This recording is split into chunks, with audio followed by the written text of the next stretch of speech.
தாவீதுடைய ராஜ்யபாரத்தை கிறிஸ்துவின் ராஜ்யபாரத்துக்கு ஒப்பனையாகவே கர்த்தருடைய வேதம் நமக்கு காண்பிக்கிறது.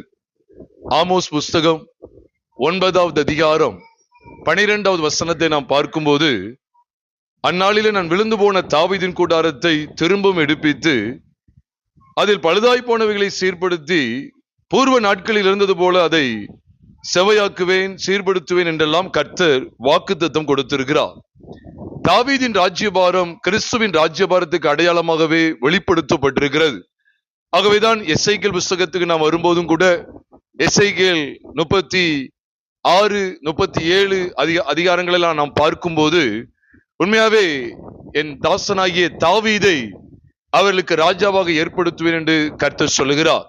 தாவீது அந்நாளிலே நான் ராஜாவாக ஏற்படுத்துவேன் என்று சொல்லி தாவீதை குறித்த விசேஷித்த சத்தியங்களை நாம் படிக்கிறோம்.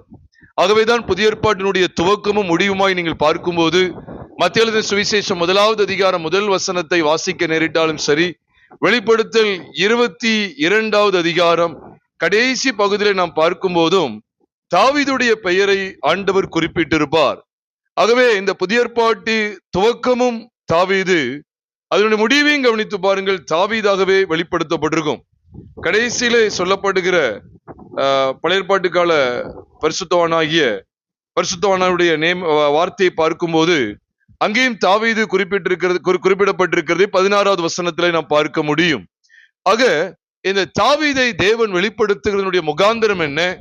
குமாரனாகிய கிறிஸ்துவுக்கு முன்னிழல் என்பதை வெளிப்படுத்துகிறதற்காக. ஆக தாவீது எப்பொழுது ராஜ்யபாரத்துக்குள்ளே வந்தார்? எது தாவீதுக்கு ராஜ்யபாரத்தை கொண்டு வந்தது? எப்படிப்பட்ட ஒரு வெளிப்பாடு அங்கே காண்பிக்கப்பட்டிருக்கிறது என்பதை உங்களோடு கூட சத்திய வார்த்தைகளாக நான் பகிர்ந்து கொள்ள இருக்கிறேன். உண்மையாவே நமக்கு ஒரு பிரமிப்பாக கூட இந்த சத்தியம் காணப்படலாம். அநேக சபைகளால் மறைக்கப்பட்ட ஒரு வெளிப்பாடு என்று நாம் சொல்ல முடியும். பாருங்கள், தாவீது 2 முறை ராஜாவாகிறார். தாவீது 2 இடத்திலே, அது 2 ஸ்தானத்திற்கென்று 2 வெவ்வேறு இடங்களிலே ராஜாவாக்கப்பட்டார் என்று சொல்லி வேதத்திலே பார்க்கிறோம். 2 சாமுவேலின் புஸ்தகம் 5வது அதிகாரத்திலே அவர் எப்ரோன் என்கிற ஒரு குறிப்பிட்ட ஒரு பட்டணத்திற்கு ராஜாவாகிறார். எப்ரோனிலே அவர் ராஜாவாகிறார் என்று சொல்லி 2 சாமுவேல் 5வது அதிகாரத்திலே பார்க்கிறோம். 2 சாமுவேல் 19வது அதிகாரத்திலே அவர் சமஸ்த இஸ்ரவேலுக்கும் ராஜாவாகிறார். ஒட்டுமொத்த தேசத்துக்குமே அவர் ராஜாவாகிறார் என்கிற சத்தியம் வெளிப்படுத்தப்பட்டிருக்கிறது. அப்போ நல்ல கவனிங்க, 2 சாமுவேல் 5வது அதிகாரத்திலே அவர் எப்ரோனிலே ராஜாவாகிற சங்கதியும், 2 ராஜாக்கள் 19வது அதிகாரத்திலே ஒட்டுமொத்த இஸ்ரவேல் தேசத்துக்கும் அவர் ராஜாவாகிற சங்கதியும் வெளிப்படுத்தப்பட்டிருக்கிறது. இதுக்கு ஆதாரமாய் வாசிக்க கேட்கலாம். 2 சாமுவேலின் புஸ்தகம் 5வது அதிகாரத்துக்கு நாம் வேதத்தை திருப்பலாம். 2 சாமுவேலின் புஸ்தகம் 5வது அதிகாரத்தில இப்பொழுது நான் சொல்ற வசனத்தை பாருங்கள். 4 மற்றும் 5 ஆகிய 2 வசனங்களை கவனியுங்கள். 2 சாமுவேல் 5வது அதிகாரம் 4 மற்றும் 5. தாவீது ராஜாவாகும் போது 30 வயதாயிருந்தான். அவன் 40 வருஷம் ராஜ்யபாரம் பண்ணினான். அதுக்கு அடுத்த வசனத்தை கவனிங்க. அவன் எப்ரோனிலே யூதாவின் மேல் 7 வருஷமும் 6 மாதமும் எருசலேமிலே சமஸ்த இஸ்ரவேலின் மேலும் யூதாவின் மேலும் 33 வருஷமும் ராஜ்யபாரம் பண்ணினான். இங்க 2 பட்டணங்கள் காண்பிக்கப்பட்டதுனால ஏதோ பட்டணங்களுக்கு ராஜாவாயினார் அப்படிங்கிறது மட்டும் அல்ல. முதல்ல ராஜாவாகும் போது எப்ரோன்ல இருந்த யூதாவின் மேலதான் அவர் ராஜ்யபாரம் பண்ணினார், ராஜாவானார். ஆனா 2வது பார்க்கிறோம், முதல்ல அவர் எப்ரோனிலே 7 வருஷமும் 6 மாதங்களும் ராஜாவாயிருந்தார். 2வது வேதம் சொல்லுது, எருசலேம்ல அவருடைய அதாவது அரண்மனை இருக்கு, எருசலேம்ல தான் அவர் குடியிருப்பார். அதுக்காக ஒட்டுமொத்த ராஜா இதே ராஜா எல்லா பட்டணங்கள்லயும் இருக்க மாட்டார், ஒரு குறிப்பிட்ட இடத்துல இருப்பார். இப்படி இந்தியாவிலே எனது பிரதமர் இருக்கிறார் சொன்னா எல்லா பட்டணங்களையும் பிரதமர் இருக்க மாட்டார், அவர் ஒரு குறிப்பிட்ட ஒரு பட்டணத்துல இருப்பார். இந்தியாவினுடைய தலைநகரமாக டெல்லி விளங்குறதுனால டெல்லியில அவர் இருப்பார். அவருடைய வீடு அப்படி இருக்கு, டெல்லியில இருக்கும், அவ்வளவுதான். ஆனா ஒட்டுமொத்த இந்தியாவுக்கும் அவர் என்ன செய்வார்? தலைவராக இருக்கிறாருங்கிறத நம்ம எல்லாரும் நன்கு அறிவோம். அதே போல இங்க கவனிங்கள், எருசலேமிலே தாவீதுடைய ராஜ்யபாரம் இருக்கிறது. ஆனா ஒட்டுமொத்த இஸ்ரவேலுக்கும் அவர் ராஜாவாய் காணப்படுகிறார். ஆனா அந்த ராஜாங்கத்துக்குள்ள வருவதற்கு முன்பாக தேவன் நமக்கு காண்பிக்கிற ஒரு மகிமையான வெளிப்பாடு உண்டு. அப்ப தாவீதின் ராஜ்யபாரம் கிறிஸ்துவின் ராஜ்யபாரத்துக்கு நிழலா இருக்கு. நம்ம எல்லாரும் அதை நினைவில் கொள்ள வேண்டும். ஏனென்றால் தாவீதின் ராஜ்யபாரத்துலதான் அவனுடைய சந்ததியிலே அவனுடைய கற்ப பிறப்பை நான் ஏற்படுத்துவேன் சொல்லி அது கிறிஸ்துவின் ராஜ்யபாரத்துக்கு முன்னிழலாய் வெளிப்படுத்தப்பட்டிருக்கிறது என்று சொல்லி நம்ம இதுக்கு முந்தைய செய்திகளிலே கேட்டிருக்கிறோம், நாம் படித்திருக்கிறோம். அது அப்போஸ்தலர் நடபடிகள் 2வது அதிகாரம் 30ஆம் வசனத்தை நாம் வாசிக்கும் போதும் அப்போஸ்தலர் 2வது அதிகாரம் 30ஆம் வசனத்தில் சொல்லப்பட்டிருக்கு. அதே காட்சி தான் 2 சாமுவேலின் புஸ்தகம் 7வது அதிகாரம் 12ஆம் வசனத்தில் சொல்லப்பட்டிருக்கு. உண்மையாவே தாவீதினுடைய சிங்காசனம் கிறிஸ்துவின் சிங்காசனத்திற்கு ஒப்பனையாக வெளிப்படுத்தப்பட்டிருக்கிறது. ஆகவேதான் இந்த தாவீதுக்கு ஆண்டவர் அநேக வெளிப்பாடுகளை, கிறிஸ்துவை குறித்த அநேக வெளிப்பாடுகளை கொடுத்திருந்தார். இப்ப நீங்க உதாரணத்துக்கு சொல்லுகிறேனே, இப்போ சங்கீதம் 16வது சங்கீதம் 8ஆம் வசனத்துல நாம் பார்க்கும்போது, கர்த்தரை எப்பொழுதும் எனக்கு முன்பாக வைத்திருக்கிறேன், அவர் என் வலது பரிசத்தில் இருக்கிறபடியால் நான் என்ன செய்யப்படுகிறதில்லை, அசைக்கப்படுவதில்லை என்று தாவீது கர்த்தரை நோக்கி சொல்வது போல அங்கு ஒரு சத்தியம் காண்பிக்கப்பட்டிருக்கிறது சங்கீதம் 16:8. ஆனா அதே சத்தியமானது அப்போஸ்தலனாகிய பேதுரு மூலமாய் பரிசுத்த ஆவியானவர் விளக்குகிறதை பார்ப்போமேயானால் அப்போஸ்தலர் 2வது அதிகாரம் 24, 25 அல்ல விசேஷமா 25ஆம் வசனத்தை பாருங்கள். அவர் கர்த்தரை நோக்கி, அவரை குறித்து தாவீது பாருங்க, கர்த்தரை எப்பொழுதும் எனக்கு முன்பாக நிறுத்தி நோக்கி கொண்டிருக்கிறேன், நான் அசைக்கப்படாதபடி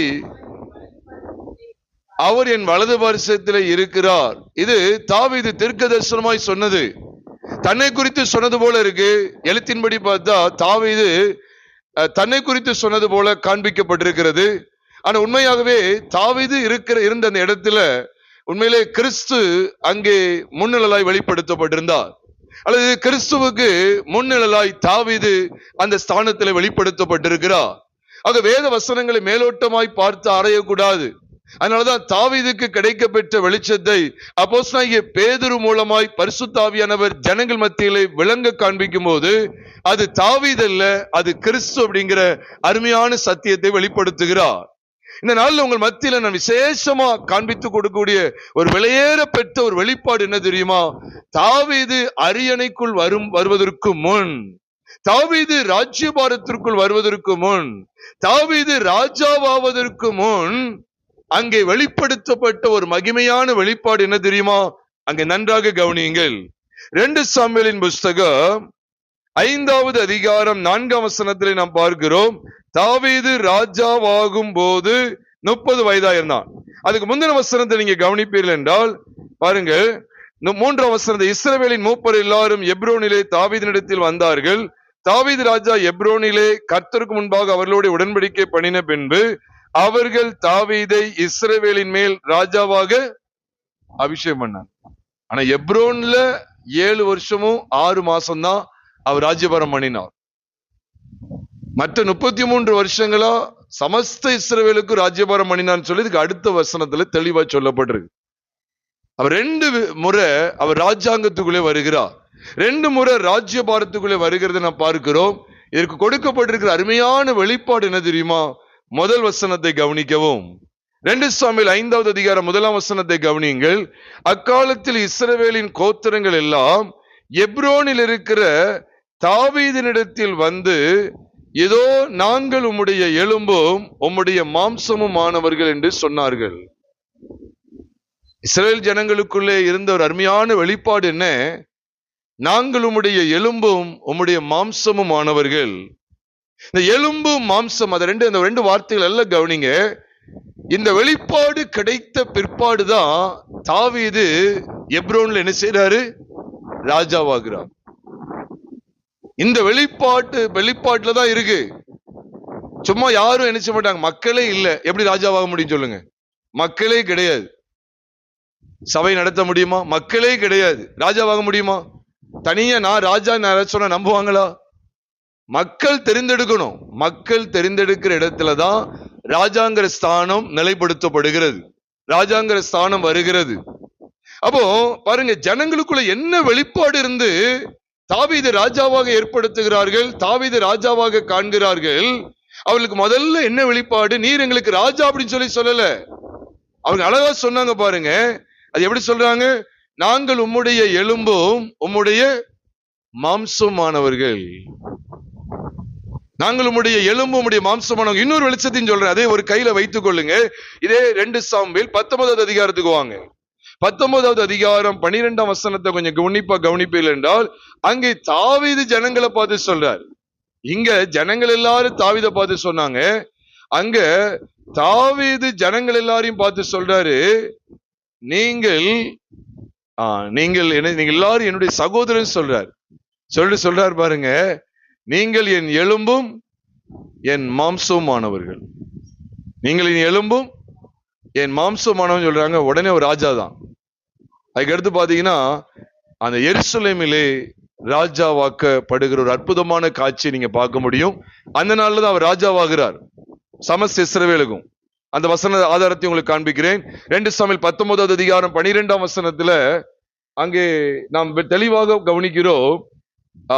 நீங்கள் என் சகோதரர், நீங்கள் என் எலும்பும் என் மாம்சமானவர்கள், ராஜாவை திரும்ப அழைத்து வர நீங்கள் பிந்தினவர்களாய் இருப்பானேன்னு சொல்லி, அதுக்கப்புறம் பார்த்தா ராஜாவை கொண்டு வர்றதுக்கு ரொம்ப தீவிரித்தாங்க.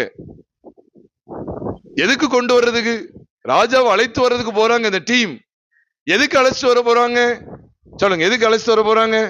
ராஜா கூட உட்கார்ந்து சாப்பிடவா? இல்ல ராஜா அவரை இந்த தாவீது எப்ரோன்ல ராஜாவா இருந்தார், இப்பொழுது ஒட்டுமொத்த இஸ்ரவேலுக்கு ராஜாவாகணுங்கிறதுக்காக கொண்டு வந்தாங்களா? ஆமா, ஒட்டுமொத்த இஸ்ரவேலுக்கு ராஜாவாகிறதுக்காக கொண்டு வந்தாங்க. நான் இதோடைய பின்னணியை சொல்றேன், சுருக்கமா சொல்றேன். 2 சாமுவேல் 5வது அதிகாரத்துல எப்ரோன்ல ராஜாவான தாவீது, 30 வயதுல ராஜாவான தாவீது கொஞ்ச நாளுக்குள்ளாக ராஜபாரத்தை விட்டு ஓட வேண்டிய நிலைமை வந்தது. 5வது அதிகாரத்துல பாக்குறோம். அதுல இருந்து ராஜா தான் இல்லைன்னு சொல்லல. அதற்கு பிற்பாடு எழும்பின அப்சலோம் தனக்கு ஒரு டீமை, தனக்கு ஒரு கூட்டத்தை சேர்த்து கொண்டு 2 சாமுவேலின் புஸ்தகம் 15வது அதிகாரம் முழுக்க வாசித்து பாருங்க. அவன் ஒரு கூட்டத்தை தன்வசப்படுத்தி கொண்டு ராஜாவிடத்துல தங்கள் காரியத்தை சொல்ல வருகிறவர்கள் எல்லாம் இவன் வழியில சந்தித்து அவர்களை கட்டி அணைத்து முத்தமும் கொடுத்து, நான் உங்கள் காரியத்தை விசாரிப்பேன் சொல்லி தன்வசப்படுத்தி கொண்டான் அநேக ஜனங்களை.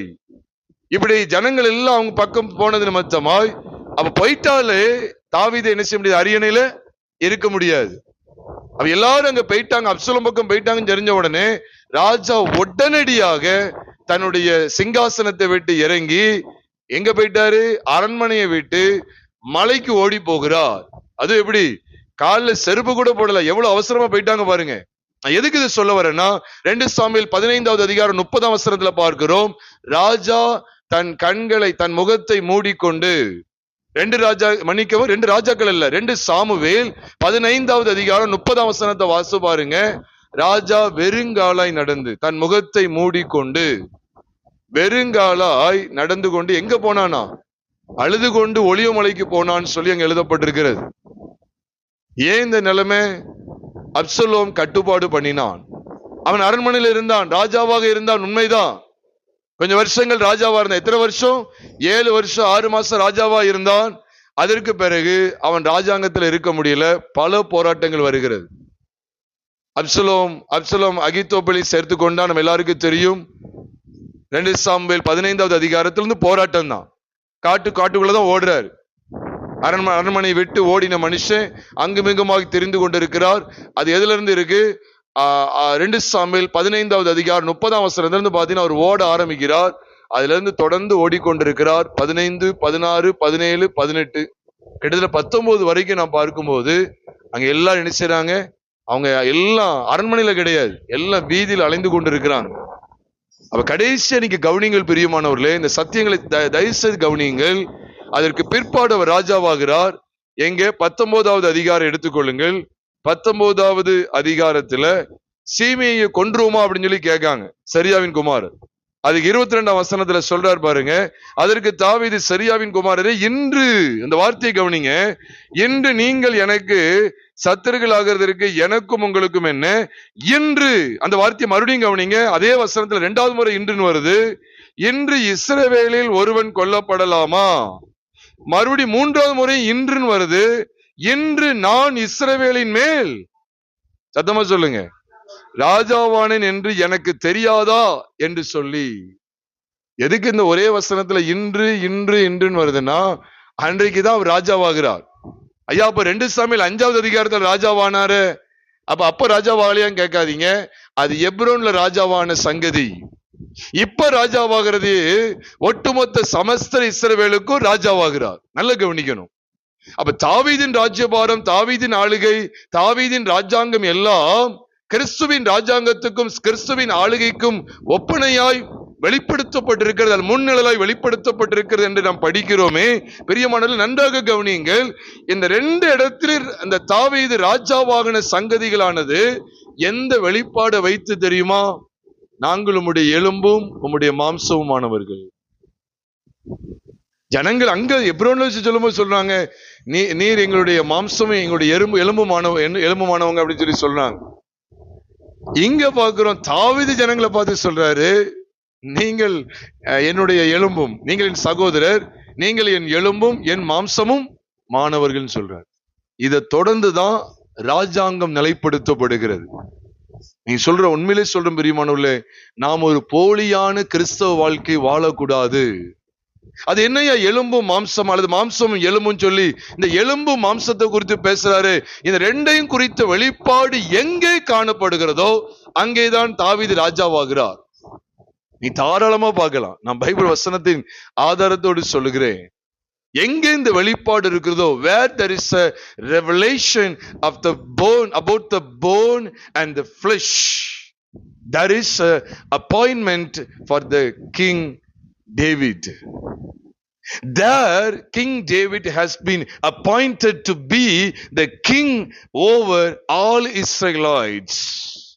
எல்லா இஸ்ரவேல் மேலும் அவர் ராஜாவாக அபிஷேகம் பண்ணப்படுகிறார். ஆராய்ந்து பாருங்கள். நான் இன்று ராஜாவாக அபிஷேகம் பண்ணப்பட்டிருக்கிறேன். இன்று இன்று இன்று அந்த 22ஆம் வசனத்தில் எத்தனை முறை வருது? 3 முறை வருது. கவனித்து பாருங்கள். ஏன்னா அன்றைக்கு நான் ராஜாவாகிட்டேன், அன்றைக்கு ராஜாவாக ஆனேன்னு சொல்லி எனக்கு தெரியாதா அப்படின்னு சொல்லி கேட்கிறார். எந்த வெளிப்பாடை கொண்டு தேவன் தாவீதை எல்லா இஸ்ரவேலுக்கும் மேல ராஜாவாக அபிஷேகம் பண்ணுகிறார், ராஜாவாக ஏற்படுத்துகிறார் சொன்னா, நல்ல கவனிங்க. எலும்பும் மாம்சமும்ங்கிற இந்த வெளிப்பாட்டை தொடர்ந்து, இந்த வெளிப்பாடை வைத்துதான் அங்கே ராஜாங்கம் ஆரம்பிக்கிறது. பிரியமானவர்களே, இதே போலதான் புதிய ஏற்பாட்டில் நம்முடைய பரம தாவீதாகிய கிறிஸ்து உங்கள் மேலையும் என் மேலையும் ராஜாவாகிறார், ராஜாவாக்கப்பட்டிருக்கிறார்ங்கிறது எதை வைத்து தெரியுமா? ஏதோ ஒரு பெரிய சிங்காசனம் போடப்பட்டதுனால அல்ல, தேவன் அப்படியே ஒரு வல்லமையை அப்படியே இறக்கி விட்டதுனால அல்ல. இன்னைக்கு அப்படிதான் நீங்க ஓடுறாங்க ஜனங்கள், வல்லமை வல்லமை என்று ஓடுகிறார்கள். வல்லமை வைத்து அல்ல, எதை வைத்து என்று வேதம் சொல்லுகிறது? எலும்பும் மாம்சம் என்கிற வெளிப்பாட்டை வைத்து. நீங்க படிக்கணுமா? இந்த தாவீதின் ராஜ்யபாரத்திலே எலும்பும் மாம்சத்தை குறித்த அருமையான வெளிப்பாடு இருந்தது. எப்படி தாவீதுக்கும் ஜனங்களுக்கு இடையில இருக்கிற உறவு மாம்சத்துக்கும் எலும்புக்கும் சம்பந்தப்பட்டதா இருந்தது. இதே உறவை தான் எபேசியர் 5வது அதிகாரம் 30ஆம் வசனத்துல நீங்களும் நானும் பார்க்கிறோம். நாம் அவருடைய சரீரத்தின் அவயவங்களாயும் அவருடைய மாம்சத்துக்கும் அவருடைய எலும்புகளுக்கும் உரியவர்களாயும் இருக்கிறோம். இதுலதான் ஆளுகை இருக்கிறது. உண்மையில எங்க ஆளுகை இருக்கா? ஆமா இருக்கு. பைபிள் நீங்க வாசிச்சு பாருங்க. கிறிஸ்து சபைக்கு தலையா இருக்கிறது போல அழகா இருக்கு. கிறிஸ்து சபைக்கு எப்படி இருக்கிறாரு? தலையா இருக்கிறார். அதே போல மனைவிக்கு புருஷன் தலையா இருக்கிறான் பைபிள் சொல்லுது. அப்ப அந்த தலைன்னு சொல்லும் போது தலைவர் அவர்தான் தலை, அவர்தான் ஆளுகை செய்கிறவர். எதை வைத்து சொல்லுகிறார்? எப்படி புருஷன் மனைவிக்கு தலையா இருக்கிறானோ கிறிஸ்து சபைக்கு தலையா இருக்கிறார். அப்ப அன்னைக்கு ஒட்டுமொத்த இஸ்ரவேல் என்கிற சபைக்கு தாவீது தலையாகிறார். எப்படி? எந்த வெளிப்பாடு வைத்து? மாம்சமும் எலும்பும் என்கிற இந்த வெளிப்பாடுகளை வைத்து. விழுந்து போன சவுலுடைய ராஜ்யபாரத்துக்குள்ள இந்த வெளிப்பாடு கிடையாது. நீங்க தானே தாராளமா பைபிளை வாசிச்சு பாருங்க. இஸ்ரவேல் ஜனங்கள் சவுல்ட்ட இப்படி சொன்னாங்களா? நாங்கள் உம்முடைய எலும்பும் உம்முடைய மாம்சமானவன் சொல்லி சொன்னாங்களா? அந்த வெளிப்பாடு கிடையாது. இன்னைக்கு அந்த வெளிப்பாடு இன்னைக்கு இல்லாதனாலதான் இன்னைக்கு அநேக ஊழியங்களும் அநேக திருச்சபைகளும் சவுலின் ராஜ்யபாரமாக விழுந்து போன ஒன்றாகவே காணப்படுகிறது. பிரியமானவர்களே, இன்றைக்கு இந்த சத்தியங்களை கேட்கிற நம்முடைய செவிகளும் இதை உணர்ந்து கொள்ளுகிற நம்முடைய இருதயங்களும் பாக்கியம் உள்ளவைகள். ஏனென்றால் தாவீதின் ராஜ்யபாரம் எப்பொழுது ஸ்தாபிக்கப்படுகிறது? தாவீதை எப்பொழுது ஆண்டவர் ராஜாவாக்குகிறார்? ஏதோ ஜனங்கள் திடீர்னு வந்தாங்க, இப்படி சொன்னாங்க, அதனால ராஜாவிட்ட நினைக்காதீங்க. தேவனுடைய திட்டம். அங்கே நீங்க ஜனங்களை பட்டு பாத்துறாதீங்க. உண்மையிலே தேவன் நியமிக்காம ராஜாவாக முடியுமா? திடீர்னு ஜனங்கள் வந்தாங்க. ஏன் திடீர்னு ஜனங்கள் ஏன் இதுக்கு முன்னால ஒரு வருஷத்துக்கு முன்னால வந்திருக்கலாம்ல, தாவீதை செஞ்சிருக்கலாம்ல? ஏன் அந்த இடத்துல வந்தாங்க அப்படின்னா, கரெக்டா தாவீதுக்கு 30 வயது ஆகும்போது சரியா இந்த வெளிப்பாடோடு ஜனங்கள் வந்தாங்க. இவர் ராஜாவானார். இந்த வெளிப்பாடு இல்லாவிட்டால் அவர் ராஜா கிடையாது. அவர் நம்முடைய கிறிஸ்து நமக்கு எப்பொழுது தலையா கொடுக்கப்பட்டார்? சத்தியத்தை அறிந்து கொள்ளுங்கள். இங்க எபேசியர் 5வது அதிகாரம் 30ஆம் வசனத்துல, 30ன்னு எடுக்காதீங்க, அதுக்கு மேலுள்ள வசனத்துல இருந்து வாசிச்சு பாருங்க. கணவன் மனைவியை குறித்த சத்தியங்கள் வெளிப்படுத்தப்படுகிறது. அப்போ மனைவிக்கு கணவன் தலையாய் கொடுக்கப்பட்டிருக்கிறான். அப்போ கணவன் மனைவிங்கிற இந்த உறவு எப்படி இணைக்கப்படுகிறது என்றால், மாம்சமும் எலும்பின் நிமித்தமாகவே. இதைத்தான் ஆதியிலே தேவன் ஏற்படுத்தி இருந்தார். ஆதியிலே ஆதாம் ஏவாளை எப்படி உருவாக்கினார்? நீங்க பாருங்க, ஆதாம் நித்திரை தெளிந்து விழித்து பார்த்த உடனேயே ஏவாள் முன்னால நிக்கிறா. ஒரு சகோதரி, ஒரு ஸ்திரீ முன்னால நிக்கிறத பார்த்துட்டு அவன் என்ன சொன்னார் தெரியுமா? ஆதியாகமத்தின் புஸ்தகம் 2வது அதிகாரம் 23ஆம் வசனம் சொல்லுகிறது, ஆதாம் அவளை நோக்கி சொல்றாரு, இவள் என் எலும்பில் எலும்பும் என் மாம்சத்தில் மாம்சமாய் இருக்கிறாள். இவள் மனுஷனில் எடுக்கப்பட்டபடியினால் இவள் மனுஷன் என்னப்படுவாள் என்று சொன்னார். அப்படிதான் வாசிக்கிறோம். நீங்க தாராளமா வசனத்தை பார்க்கலாம். நான் வேகமா குறிப்பிட்டுட்டே போறதுனால வசனம் ஒண்ணு மிஸ் ஆகாது. ஆதியாகமம் 2வது அதிகாரம் 23ஆம் வசனத்தை தான் இன்றைக்கு உங்களோடு பகிர்ந்து கொள்கிறேன். எலும்பில் எலும்பும் என் மாம்சத்தில் மாம்சமானவள். இதை தொடர்ந்து 24ஆம் வசனத்துல போட்டிருக்கு, இது நிமித்தம் புருஷன் தன் தகப்பனையும் தன் தாயும் விட்டு மனைவியோடு இசைந்திருப்பான், அவர்கள் ஒரே மாம்சமாய் இருப்பார்கள். சத்தியத்தை கவனிங்கள். இது எங்க எழுதப்பட்டிருக்கு? எலும்பில் எலும்பும் என் மாம்சத்தில் மாம்சமும் சொன்ன உடனே 24ஆம் வசனத்தில் என்ன போட்டிருக்கு? இது நிமித்தம், மறந்துடாதீங்க இந்த வார்த்தையை கவனிங்க, இது நிமித்தம் புருஷனானவன் தன் தகப்பனின் தாயும் விட்டு தன் மனைவியோடு சேர்ந்திருப்பான், அவர்கள் ஒரே மாம்சமா இருப்பார்கள். இதே சத்தியத்தை தான் எபேசியர் 5வது அதிகாரம் எடுங்களேன். எபேசியர் 5வது அதிகாரம் 30ஆம் வசனத்துல எலும்பு மற்றும் மாம்சத்தை குறித்த வெளிப்பாட்டை தொடர்ந்து 31ஆம் வசனத்துல சொல்றார், இது நிமித்தம் புருஷனானவன் மனுஷன் தன் தகப்பனின் தாயும் விட்டு தன் மனைவியுடன் இசைந்து இருவரும் ஒரே மாம்சமா இருப்பார். கவனிக்கீங்களா? எங்க சொல்லப்பட்டது இந்த வசனம்? எங்க சொல்லப்பட்டது?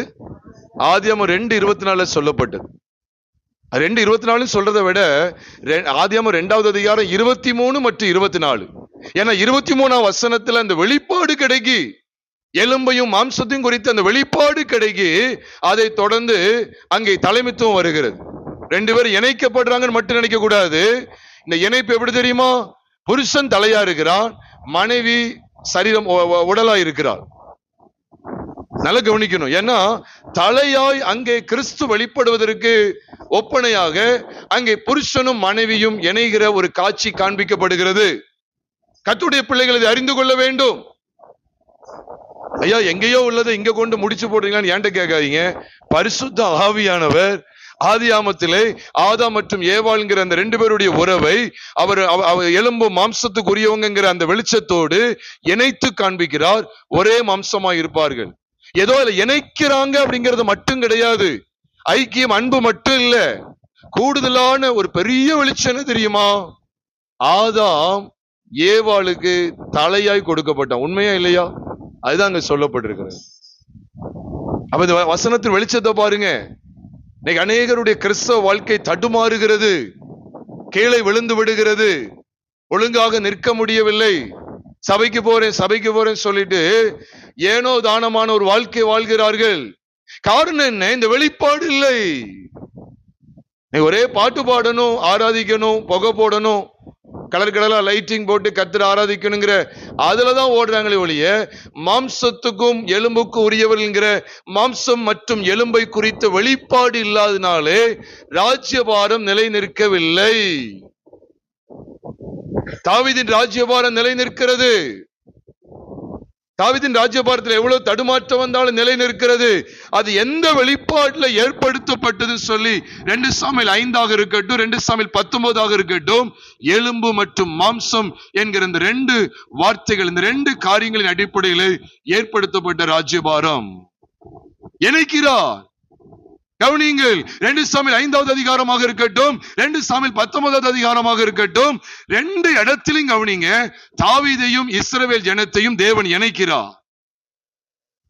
அங்கேதான் தாவீது ராஜாவாக முடியும். இவர் மட்டும்தான் இருக்கிறானாலும் இந்த ராஜபாரம் கிடையாது, ஜனங்கள் மட்டும்தான் இருக்கிறாங்கனாலும் ராஜ்யபாரம் கிடையாது. இந்த 2 பேரையும் இணைக்கிற இந்த 2 விஷயங்களை கவனிங்க. எலும்பு மற்றும் சத்தமா சொல்லுங்க, மாம்சம். இன்னைக்கு மாம்சத்தில் வந்த கிறிஸ்துவை அறிக்கை பண்ணாத எந்த ஆவியும் அந்தி கிறிஸ்து தான். உண்மையாவே சொல்லுகிறேன். 2 யோவானின் புஸ்தகத்தை எடுத்துக்கொள்ளுங்கள். 2 யோவானின் புஸ்தகம் செய்தி தயவுசெய்து சொல்றேன், நீங்க யூடியூப்ல வரும்போது கூட மீண்டும் தயவுசெய்து கேளுங்க. இந்த வெளிப்பாடு இல்லையேல் சபை இல்லை.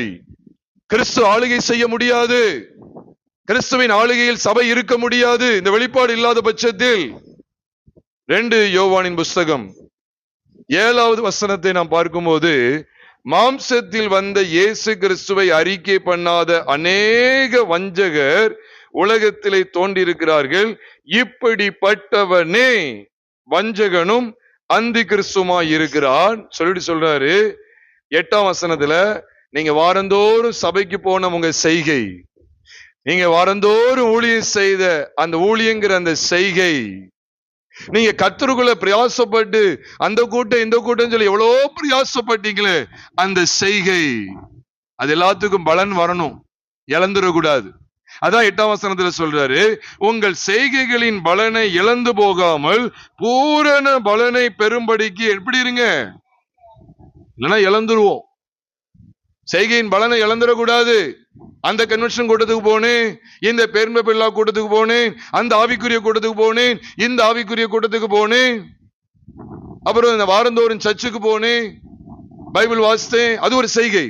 ஜெபம் பண்ணினேன், பைபிள் வாசித்தேன், ஊழியம் செய்தேன், இப்படி அநேக கிரியைகள் செய்கைகள் அடுக்கிக்கிட்டே இருக்கலாம். நான் சொல்றேன், மாம்சத்தில் வந்த கிறிஸ்து அந்த செய்கையில வெளிப்படாவிட்டால் அத்தனை இழந்து போயிருவோம். நான் வசன ஆதாரத்தோடு சொல்றேன். 2 யோவான் 7வது வசனம் மற்றும் 8ஆம் வசனம் எதை பத்தி பேசுகிறது? நம்முடைய செய்கைக்கு பூரண பலன் உண்டாகிறதை குறித்து பேசுகிறது. பிரியமானவர்களே, மாம்சத்தில் வந்த இயேசு கிறிஸ்துவை அறிக்கை பண்ணாத அநேகர் உலகத்தில் தோன்றியிருக்கிறார்கள். தோன்றி இருந்தார்கள் இல்ல, தோன்றி இருக்கிறார்கள். அநேக வஞ்சகரா. இப்படிப்பட்டவனே வஞ்சகனும் அந்தி கிறிஸ்துமா இருக்கிறான். எதுல எப்படி வஞ்சிப்பான் தெரியுமா?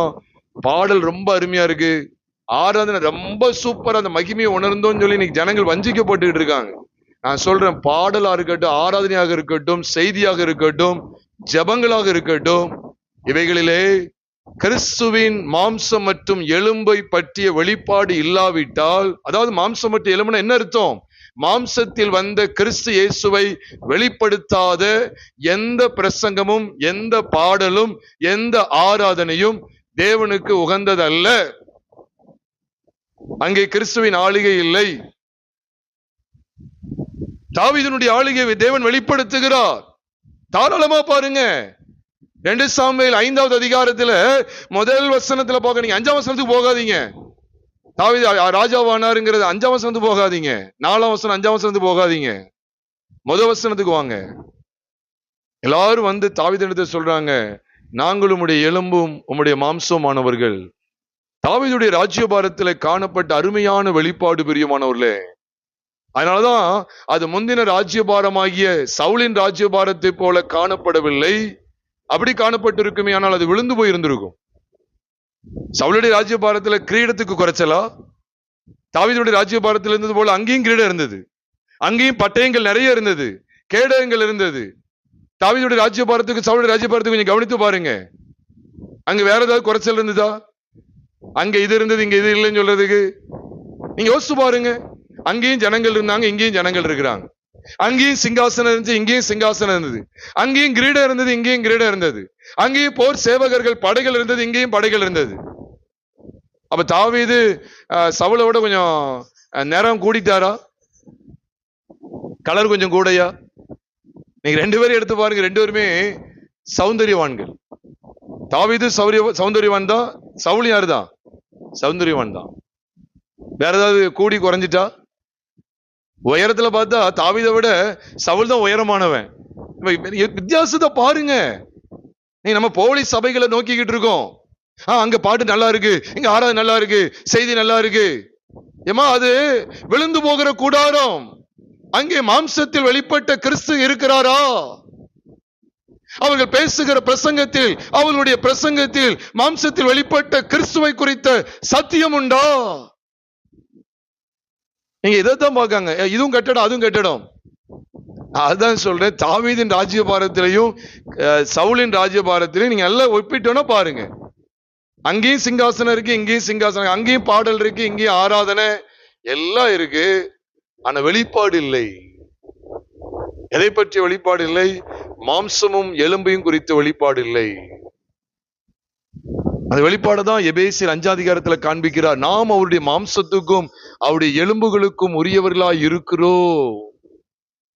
அந்த வெளிப்பாடு இல்லைன்னா எப்படி தெரியுமா வாழணும் தெரியுமா? சபைக்கு தான் போவோம், ஆனால் தேவனுக்கும் நமக்கு இணைப்பே இருக்காது. எது நிமித்தம் ஐயா அம்மா? எது நிமித்தம்? மாம்சத்தை இரத்தத்தை மாம்சத்தையும் எலும்பையும் குறித்து வெளிப்பாடு இருக்கு. இது நிமித்தம் தான் அங்கே தாவீதும் சமஸ்த இஸ்ரவேலும் இணைகிறது. இங்கே கிறிஸ்துவும் நாமும் இணைகிறோம். கிறிஸ்துவோடு சேர்த்து விடாத ஆராதனை என்னத்திற்கு? கிறிஸ்துவை நம்மையும் பிரித்தே வைக்கக்கூடிய செய்திகளை கேட்டு நமக்கு என்ன பலன்? அதனாலதான் சிலருக்கு சொல்லிடுறது, நீங்க போற கூட்டங்கள்ல, நீங்க போகிற ஆலயங்கள்ல பேசப்படுகிற செய்திகள்ல கிறிஸ்துவின் ஜீவன் வெளிப்படுகிறதா? மாம்சத்தில் வெளிப்பட்ட கிறிஸ்து அங்க காண்பிக்கப்படுகிறாரான்னு சொல்லி பாருங்க. இல்லையா அவன் வஞ்சகன், அவன் அந்தி கிறிஸ்து. நானா சொல்றேன், மாம்சத்தில் வந்த இயேசு கிறிஸ்துவை அறிக்கை பண்ணாத அநேக வஞ்சகர் உலகத்திலே தோன்றியிருக்கிறார்கள். இப்படிப்பட்டவனே வஞ்சகனும் அந்தி கிறிஸ்துமா இருக்கிறான். பைபிள் சொல்லுது. சொல்லிட்டு என்ன சொல்றாரு? உங்கள் செய்கையின் பலனை நீங்கள் இழந்து போகாமல் பூரண பலனை பெறும்படிக்கு எச்சரிக்கையாயிருங்கள். வார்னிங் போர்டு வைக்கிறார், ஒரு எச்சரிக்கை பலகை வைக்கிறார். வார்னிங் போர்டு நீங்க தாராளமா பார்க்கலாம். ஒரு வார்னிங் போர்டு தான் சொல்லணும், ஒரு எச்சரிக்கை பலகை. அதுல என்ன சொல்லப்பட்டிருக்கு? செய்கையின் பலனை இழந்துருவோமா? அவ செய்கையின் பலனை இழக்க கூடாதுன்னா, 100% பூரண பலன் அடையணும்னா மாம்சத்தில் வந்த கிறிஸ்துவை அறிக்கை பண்ணுகிற செய்தியை சார்ந்து கொள்ள வேண்டும். மாம்சத்தில் வந்த இயேசு கிறிஸ்துவை அறிக்கை பண்ணுகிற போதகர்களோடு இணைந்து கொள்ள வேண்டும். அதுதான் தேவனுடைய எதிர்பார்ப்பு. நான் இப்படிலாம் சொல்றதுனால எங்களுக்கு ஒரு கூட்டத்தை சேர்க்கணும் அல்லது எனக்கு ஒரு கூட்டத்தை சேர்க்கணும்னு சொல்லி நான் பேசவில்லை. நான் வேத வசன ஆதாரத்தோடு சொல்லுகிறேன். அது எங்கேயோ மாம்சத்தில் வந்த இயேசு கிறிஸ்துவை அறிக்கை செய்றாங்க பாத்தீங்களா? அதான் மாம்சத்தில் வந்தார், மாம்சத்திலோடும் எலும்போடும், எலும்பு மற்றும் மாம்சத்தோடு வெளிப்பட்டார். எலும்பு மற்றும் மாம்சத்தோடு வெளிப்பட்டார். மாம்சத்தோடு மட்டும் வெளிப்படல. அப்படி இப்போ ஒரு சரீரம் மாம்சத்தோடு மட்டும் தான் வந்து நிக்கன்னு வச்சுக்கீங்களேன், அது அப்படியே குழந்தை அப்படியே ஒரு மாதிரி கொலைவாகி என்ன செய்யும்? கீழே விழுந்துரும். இவைய மாம்சம், ஒட்டுமொத்த மாம்சம் இங்க நிக்கன்னு என்ன தெரியுமா காரணம்? எலும்பு இல்ல, மாம்சம் மட்டும் தான். எலும்பு எல்லாத்தையும் எடுத்தாச்சுன்னா அப்படியே ஒரு ஒரு ஒரு துணி எப்படி கீழே விழுமோ அப்படியே கீழே விழுந்துரும். ஒரு பாய் எப்படி மேல தூக்கி வச்ச பாய் அப்படி கை எடுத்தீங்கன்னா டப்புன்னு கீழே பொறிச்சுன்னு அப்படியே பொதுன்னு கீழே விழுந்துருமோ அதே போல விழுந்து விடும். மாம்சமும் எலும்பும் இந்த வெளிப்பாடு கிடைத்தவுடன், அதனாலதான் நம்ம உற்று கவனிக்கணும். தாவீது எப்பொழுது ராஜாவாகிறார்? நம்முடைய கிறிஸ்து எப்பொழுது நம்மை ஆளுகை செய்கிறவராய் அவரோடு நாம் இணைந்து இருக்க முடியும்னா என்ன வெளிப்பாடு?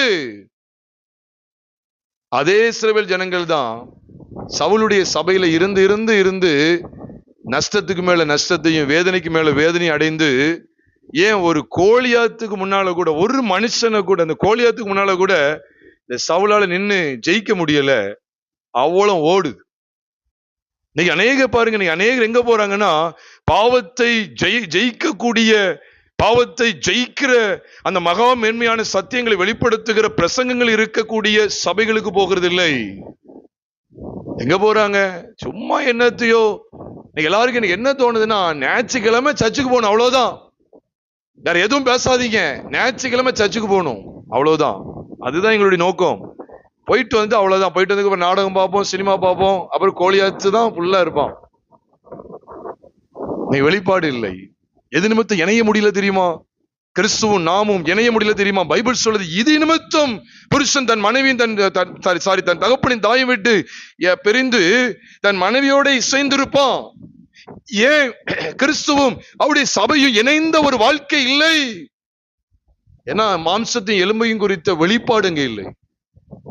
அந்த செய்தி இருந்ததுன்னு. அதனாலதான் பாத்தீங்கன்னா, ஆதாம் ஏவாள் தனித்தனியா தான் இருக்காங்க.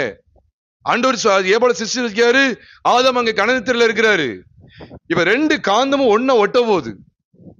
எந்த வெளிப்பாடுல? கிறிஸ்துவும் அவருடைய சபையும் எந்த வெளிச்சத்துல, எந்த வெளிப்பாடுல ஒட்டுது? மாம்சத்தையும் எலும்பையும் குறித்த வெளிப்பாடுல தான். அவர் அற்புதம் செஞ்சாரு, என் கடன் பிரச்சனையை மாத்தினாரு. நீ நிறைய பேர் பாருங்க, அதனாலதான் இந்த உறவு பிரிஞ்சிரும். பைபிளுக்குள்ளே வாங்க, பைபிளை தாண்டி வெளியே போகாதீங்க.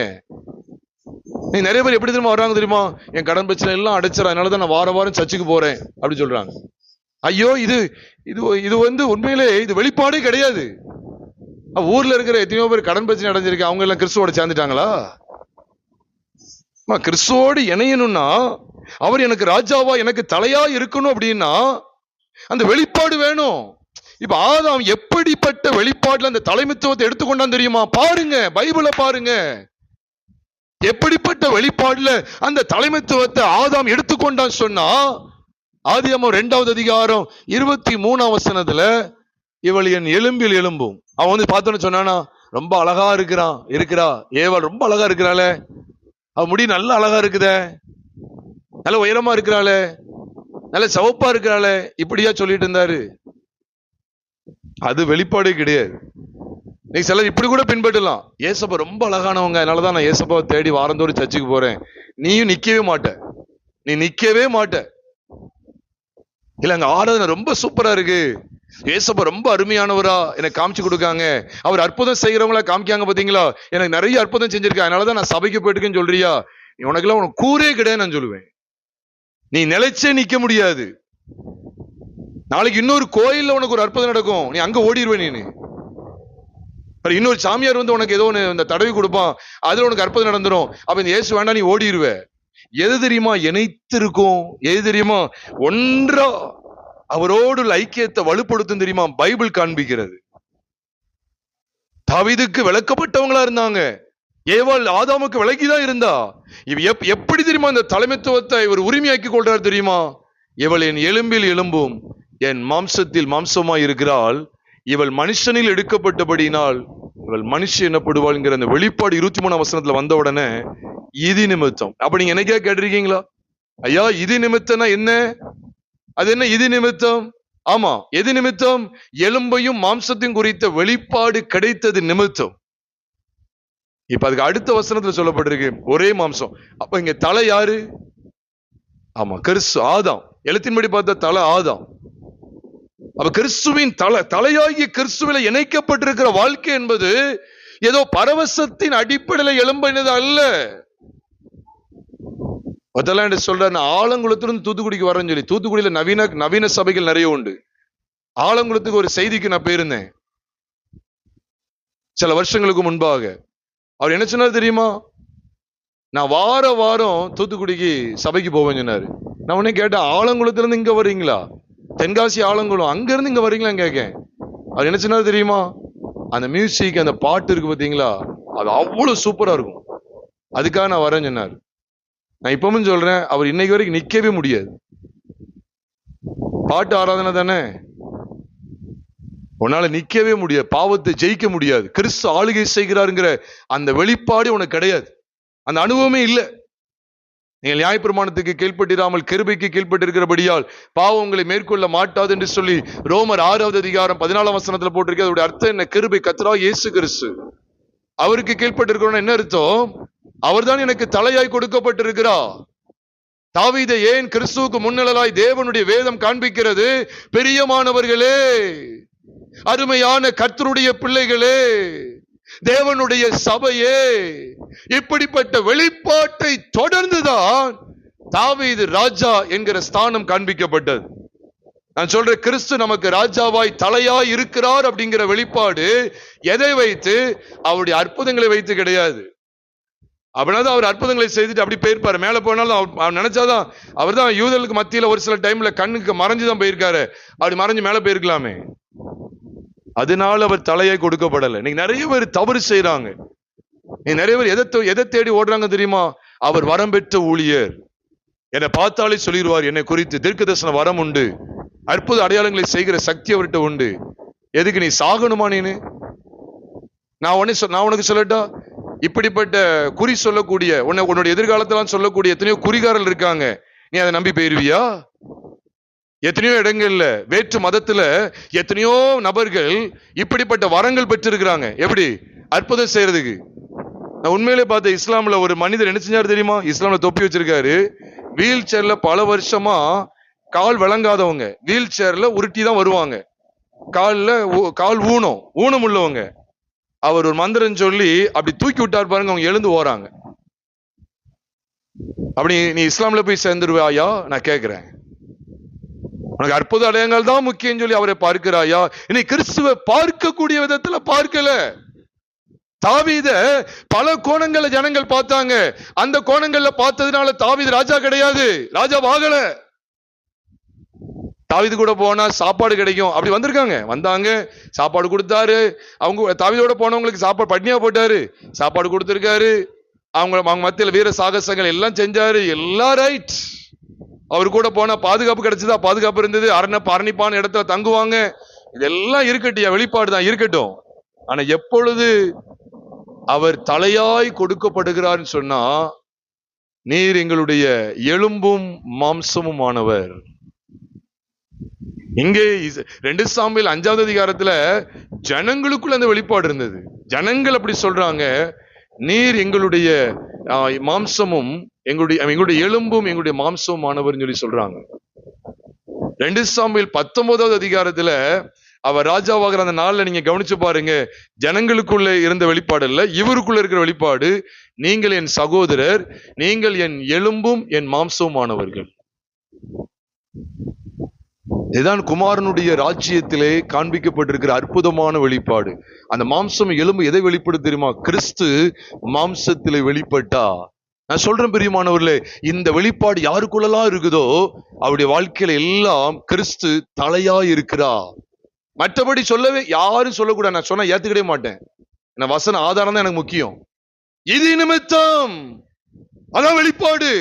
இது நிமித்தம் எபேசியர் 5:31 சொல்லுகிறது, இது நிமித்தம் புருஷனானவன் மனுஷன் தன் தகப்பனின் தாய் விட்டு தன் மனைவியோடு சேர்ந்திருப்பான். இது நிமித்தம். மேல அற்புதத்தின் நிமித்தமா போட்டிருக்கு, தீர்க்கதரிசன நிமித்தமா? ஜனங்கள் விளங்கிக் கொள்றது இல்ல. மாம்சத்தில் வெளிப்பட்டா. அது என்னையா? மாம்சமும் எலும்பும். அதை தொடர்ந்து வெளிப்பாடு சொல்லப்பட்டிருக்கு. அதே எபேசியர் 5:32. இந்த ரகசியம் பெரியது. அதனாலதான் யாரும் இந்த ரகசியத்துக்குள்ள வரமாட்டேங்காங்க. இந்த ரகசியத்தில் பெரியதுன்னு என்ன அர்த்தம்? இதுக்குள்ள தாவீதையும் கொண்டு வந்து காமிக்கிறார். இந்த ரகசியம் பெரியது. நான் கிறிஸ்துவை பற்றியும் சபையை பற்றியும் சொல்லுகிறேன்னு சொல்லி சொல்றார். ஏதோ ஆதாம் எவ்வளவு பத்தி சொல்றேன், ஏதோ தாவீதுடைய ராஜ்யபாரத்தை குறித்து பேசுறேன், தாவீதோடு இணைந்த ஜனங்களை குறித்து பேசுறேன் நினைச்சிடக்கூடாது. யாரை குறித்து பேசுறேன்? அப்ப நானும் இன்னைக்கு உண்மையிலே சொல்றேன், ஆதாம் ஏவாள் அவங்களுக்கு காண்பிக்கிறதுக்காக நான் இந்த செய்தி எடுக்கல. தாவீதோடு இணைந்த அந்த ராஜ்யபாரம், அந்த ஜனங்கள் சமஸ்த இஸ்ரவேலையும் காண்பித்துக் கொடுக்கிறதுக்காக இந்த செய்தி உங்கள்கிட்ட பேசல. அவைகள் எதற்கு திருஷ்டாந்தங்களா இருக்கிறது என்றால், உண்மையான கிறிஸ்துவின் ராஜ்யபாரத்துக்கு, ராஜாவாகிய கிறிஸ்துவுக்கு திருஷ்டாந்தம். பிரியமானவர்களே, இது நிமித்தம் ஆதியிலே எழுதப்பட்டாயிடுச்சு. கேட்கிறாங்களா? இன்னைக்குள்ள போதக பிதாக்களுக்கு முகூர்த்த ஜெப கூட்டம் அன்னைக்கு திருமணத்துக்கு முந்தின நாள் அந்த இது ஆதியாம 2ஆம் அதிகாரத்தை வச்சு எடுத்து பிரசங்கிக்கிறது. நான் கேட்கிறேன், உனக்கு கொஞ்சமாவது உணர்வு இருக்குதா? இதை மட்டுமே காமிச்சு கொடுத்து ஏதோ கணவன் மனைவி வாழணுங்கிறத வச்சு பேசிட்டு போகிறாயே, இதுக்குதான் பைபிள் காலேஜ் படிச்சுட்டு வந்த லட்சணமா நான் கேட்கிறேன். அதுல கிறிஸ்துவையும் அவருடைய சபையும் குறித்து ஆழ்ந்த வெளிப்பாடு இருக்கிறது. அதை காண்பித்து கொடுக்கிறதுக்கு உனக்கு பைபிள் காலேஜ்ல உனக்கு எந்த கிளாஸும் எந்த ப்ரொஃபஸரும் எடுக்கவில்லையா? நீ இப்படிதான் நீ சாகணும்னு முடிவு பண்ணி விட்டாயா? நான் கேட்கிறேன். ரொம்ப மோசங்க, வேதனையா இருக்கு. அதான் நான் கேட்கிறேன், எந்த பைபிள் காலேஜ், நீங்க எந்த பைபிள் காலேஜ்ல படிச்சீங்க? சும்மா ஆதாம் ஏவாளை வச்சு பாருங்க, ஆண்டவர் ஆதாமுக்கு ஏற்ற ஒரு துணையை ஏற்படுத்தினார். ஐயா அரசே, ஆதாமுக்கு ஏற்ற துணை ஏற்படுத்தினாருங்கிறது எழுத்தின்படியானது. ஒரு அரசியல்வாதி படிச்சா கூட பாத்தீங்களா எல்லாத்தையும் படிச்சவரு ஆதாமுக்கு ஒரு ஏற்ற துணை இல்ல. கழுதைக்கு ஜோடி இருக்கு, ஒட்டகத்துக்கு ஜோடி இருக்கு, உனக்கு தான் ஒரு ஜோடி சாத்தான் வரப்போறான். வெளிச்சத்தை பாருங்க. அதனால ஆதாமுக்கு ஒரு ஜோடி வேணும் பார்த்தீங்களா? அதே போலதான் உங்க மகனுக்கு ஒரு ஏற்ற மகளை கொண்டு வருவார். கவலைப்படாதீங்க, உங்க மகளுக்கு ஏற்ற ஒரு மகனை கொண்டு வருவார். இதை சொல்றதுதான் உனக்கு இந்த பைபிள் காலேஜ் உனக்கு படிச்சேனே. பைபிள் எவ்வளவு அழகா இருக்கு. ஆதாமுக்கோ ஏற்ற துணை இன்னும் உண்டாகவில்லை. அப்படி அர்த்தம் என்ன? இந்த மாம்சத்தையும் அந்த எலும்பையும் குறித்த, கிறிஸ்துவின் மாம்சத்தை எலும்பையும் குறித்த வெளிப்பாடு சபைக்கு இல்லை. அதனாலதான் அப்படி விழா எலும்பிலிருந்து எடுக்கிறார். இன்னைக்கு வெளிப்பாடு கிடையாது. இன்னைக்கு எல்லாம் ஓன் கத்திரி கிடக்கு கூட்டங்கள் இல்ல. ஏசு எனக்கு கார் தந்தார், வீடு தந்தார், இடம் தந்தார், அதுக்கப்புறம் என்னது நல்ல நகை நட்டு தந்தார், நிலங்கள் தந்திருக்கிறார். நீ அதோடு சேர்த்துக்க, நரகத்தையும் உனக்கு தருவார். அதோடு சேர்த்துக்க நான் சொல்றேன். என்ன எப்படி பேசுறீங்க? ஆமா, நீ பணாசை பொருளாசையில் நிறைஞ்சி உன் பொருளாசையை பூரணப்படுத்துறதுக்கு, அல்லது உன் பொருளாசையும் உன் பணாசையும் உன் பதவியாசையும் பூர்த்தி செய்வதற்கு, அல்லது அதை திருப்தி ஆக்குவதற்கு உனக்கு இயேசு தேவை. நீ எந்த இயேசுவை சொல்ற எனக்கு தெரியாது. ஆனா நாங்களும் சிலுவையில் அறியப்பட்டு கிறிஸ்துவை பிரசங்கிக்கிறோம்.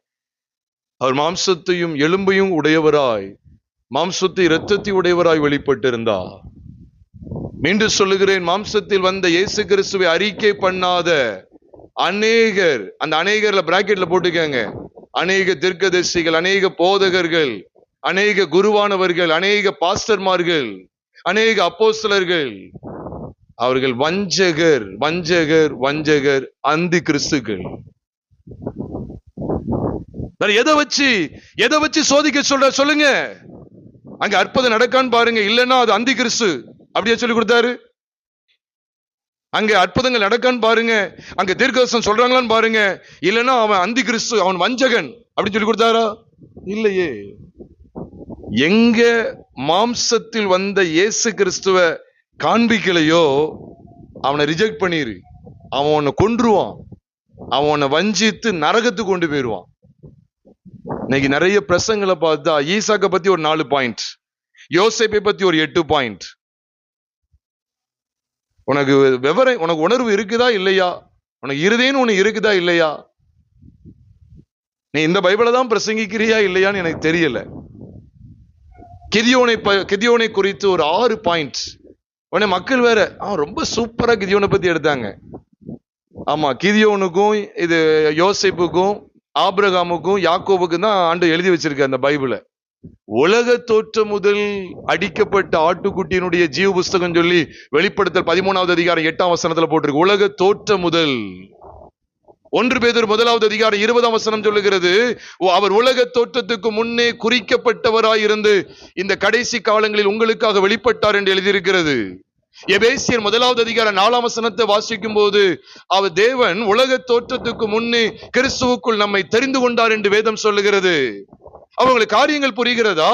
உலக தோற்றம் முதல், உலக தோற்றத்துக்கு முன்னே என்று சொல்லி பைபிள் பயன்படுத்துகிற இந்த பதங்கள் எல்லாம் அப்ப குமாரனாய் இயேசு கிறிஸ்து வெளிப்பட போகிறார். அவர் மாம்சத்தை உடையவராய், மாம்சம் மற்றும் எலும்பை உடையவராய் வெளிப்பட போகிறார். எதற்காக? உங்களுடைய என்னுடைய ஒட்டுமொத்த பாவங்களையும் நிவர்த்தி செய்கிற கிருபாதார பலியாய். உங்களையும் என்னையும் மோசம் போக்கி கொண்டிருக்கிற ஆதாம் என்கிற பழைய மனுஷனை சிலுவையிலே அடியோடு அகற்றி போடுவதற்காக அவர் வெளிப்பட போகிறாருங்கிற செய்தி எப்ப இருந்தே துணிச்சுக்கிட்டு இருக்கு? சத்தமா சொல்லுங்க. எப்ப இருந்தே துணிச்சுக்கிட்டு இருக்கு? உலக தோற்றம் முதலே, அல்லது உலக தோற்றத்துக்கு முன்னால இருந்து. இப்ப அங்க துணிக்கிற அந்த துணி, அந்த வெளிப்பாடான சத்தியம் இந்த உலகத்துக்கு வெளிப்படணும். உலக தோற்றத்துக்கு முன்னாலேயே இந்த வெளிப்பாடு கிடைச்சிட்டு, மாம்சத்தை எலும்பியும் குறித்த வெளிப்பாடு கிடைச்சிட்டு. உண்மையா இல்லையா? கிடைச்சிட்டு. அந்த வெளிப்பாடு உள்ள கொண்டு வரணும், ஜனங்களுக்குள்ள கொண்டு வர்றது தான் ஆண்டவர் ஆதாம் ஏவாளையும் கொண்டு வந்தார். அதான் ஆதாம் ஏவாளை வச்சே முடிச்சுட்டாரு. கவனிச்சு பாருங்க. ஆதியாகமம் 2வது அதிகாரம் 23, 24 எபேசியர் 5வது அதிகாரம் 30, 31 ஒன்னா சேர்த்து பாருங்க. ஒரே கான்செப்ட் இருக்கா இல்லையா? அப்ப அந்த ஆதாம் ஏவாளை எதுக்காக வெளிப்பட்டாங்க தெரியுமா? குமாரனை, மாம்சத்தில் வெளிப்பட்ட கிறிஸ்து இயேசுவை இந்த உலகத்துக்கு அறிமுகப்படுத்துவதற்கு அவர்கள் திருஷ்டாந்தமாக வைக்கப்பட்டிருந்தார்கள் ஏதேன் தோட்டத்திலே. பிரியமானவர்களே, வஞ்சிக்கப்படக்கூடாது. அதனாலதான் இவ்வளவாய் பேச வேண்டியது இருக்கு.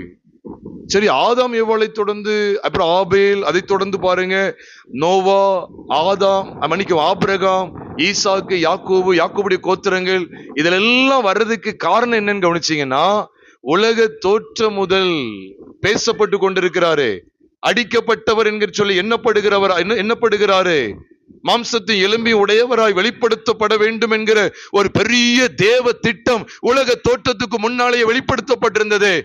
அதை உள்ள நிறைவேற்றுவதற்கு, அரங்கேற்றுவதற்கு ஆண்டவருக்கு ஆதாம் தேவை, ஏவாள் தேவை. ஏன்னா ஒரு மாம்சத்தை எலும்பி உடையவரா வரணுமா, வர வேண்டாமா? வரணும். அப்ப அதுக்கு எப்படி வரணும்? வானத்திலிருந்து பொத்துன்னு குதிக்கணுமா? அல்லது ஒரு மர பட்டையிலிருந்து அப்படி பொத்துன்னு வெளியே வரணுமா? அல்லது ஒரு மிருகம், ஒரு மான் குட்டியை போடும்போது, ஒரு 2 குட்டியை போடும்போது, ஒரு 3 குட்டியை போடும்போது 2 குட்டி மான் குட்டியாகவும் இன்னொரு பிள்ளை அப்படி கிறிஸ்துவா வெளிப்படுறதுக்காகவா? இல்ல இல்ல இல்ல. அப்படின்னா எதுக்கு ஆதாம் ஏவாளை சிருஷ்டிக்கணும்? மனு குலத்தை உண்டாக்கினதனுடைய நோக்கமே மாம்சத்தில் வெளிப்பட இருந்த குமாரனை, மாம்சத்தில் வெளிப்பட்ட கிறிஸ்துவை உலகம் காண வேண்டும் என்பதற்காக. தேவனுடைய தரிசனத்தை கவனியுங்கள். தரிசனம் தரிசனம் சொல்லி ஒரு கூட்டம் ஓடுது, வஞ்சிக்கப்படுகிறது. தேவனிடத்தில் ஆதியிலிருந்தே காணப்பட்டிருந்த தரிசனமும் அவருடைய மேலான நோக்கமும் எதை பற்றியது? மாம்சத்தையும் எலும்பையும் உடைய குமாரனை இந்த உலகத்துக்குள்ளே கொண்டு வருவதை பற்றி. ஏன்னா கொண்டு வந்தாதான் ஒட்டுமொத்த பாவத்திலிருந்து மனுக்குலத்துக்கு விடுதலை கொடுக்க முடியும். ஒட்டுமொத்த மாம்ச சாயலாகிய ஆதாமின் சாயலுக்கு முடிவை உண்டாக்க முடியும் என்பதை தேவன் வழிவகுத்திருந்தா.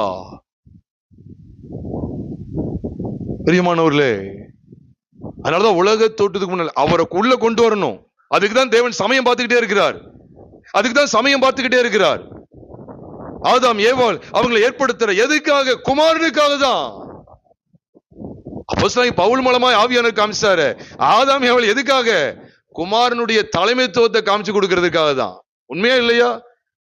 திருமணத்துக்கு முந்தின நாள் ஜப கூட்டத்துல பேசுறதுக்காகவா?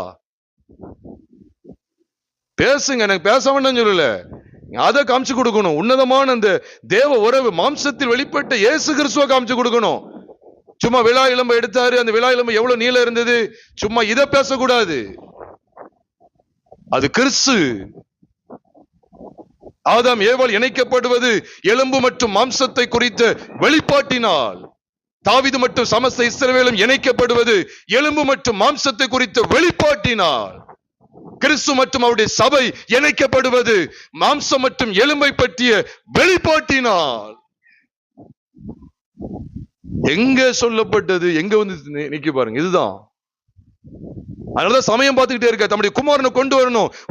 உலக தோற்றத்துக்கு முன்னாலேயே மாம்சம் மற்றும் எலும்பை உடைய குமாரனை வெளிப்படுத்தி விட்டாச்சு.